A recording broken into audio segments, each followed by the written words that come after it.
السلام علیکم ورحمۃ اللہ وبرکاتہ۔ بسم اللہ الرحمن الرحیم۔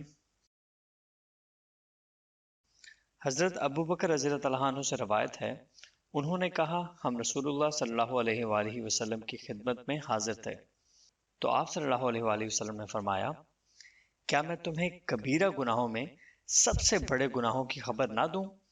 آپ صلی اللہ علیہ وآلہ وسلم نے یہ 3 بار کہا، پھر فرمایا، اللہ تعالیٰ کے ساتھ شرک کرنا، والدین کی نافرمانی کرنا اور جھوٹی گواہی دینا، یا فرمایا جھوٹ بولنا۔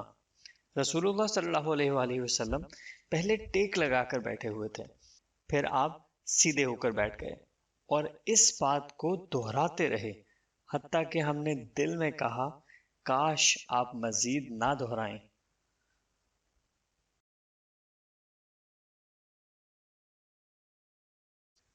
صحیح مسلم حدیث نمبر 259۔